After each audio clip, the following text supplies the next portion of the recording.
আল্লাহ রাব্বুল আলামিন তার কলামের মধ্যে ইরশাদ করেন, ইয়ারফাউল্লাহু আল্লাযীনা আমানু মিনকুম ওয়াল্লাযীনা উতুল ইলমা দারাজাত। তোমাদের মধ্যে যারা ঈমান গ্রহণ করেছে এবং যাদেরকে ইলম দেওয়া হয়েছে, আল্লাহ পাক তাদেরকে অনেক উচ্চ মর্যাদা দান করেছেন। এই আয়াতের মর্ম কথা হলো, জাহেল ঈমানদার অপেক্ষা আলেম ঈমানদারের মর্যাদা পরকালে অনেক বেশি হবে। হযরত ইবনে আব্বাস রাদিয়াল্লাহু আনহু বলেছেন, সাধারণ ঈমানদার অপেক্ষা আলেমের মর্যাদা 700 গুণ অধিক বেশি।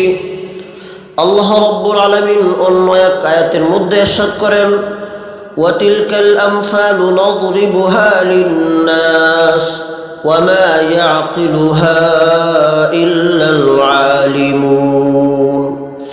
আমি মানুষের জন্য ওই সব দৃষ্টান্ত বর্ণনা করি যা আলেম ব্যতীত অন্যরা বুঝে না।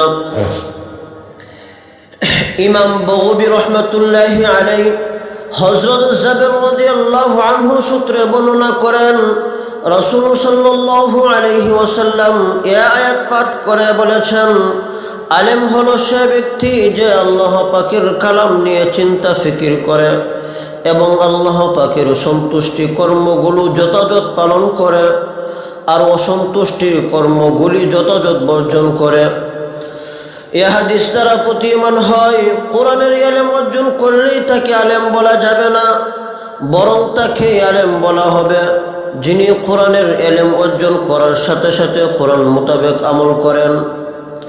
আল্লাহ রাব্বুল আলামিন অন্য এক আয়াতের মধ্যে ইরশাদ করেন, শাহিদাল্লাহু আন্নাহু লা ইলাহা ইল্লা হু ওয়াল মালাইকাতু ওয়া উলুল ইলমি কাইমান বিল কিসত।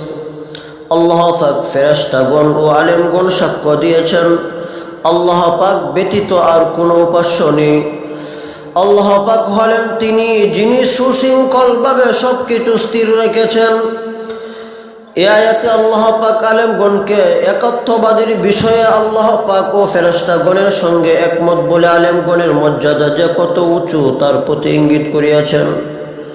আল্লাহ রাব্বুল আলামিন বলেন, কুল হাল ইয়াস্তাউিল্লাযীনা ইয়ালামুনা ওয়াল্লাযীনা লা ইয়ালামুন। হে প্রিয় নবী সাল্লাল্লাহু আলাইহি ওয়াসাল্লাম, আপনি বলুন, যারা জানে তারা এবং যারা জানে না তারা কি সমান? অর্থাৎ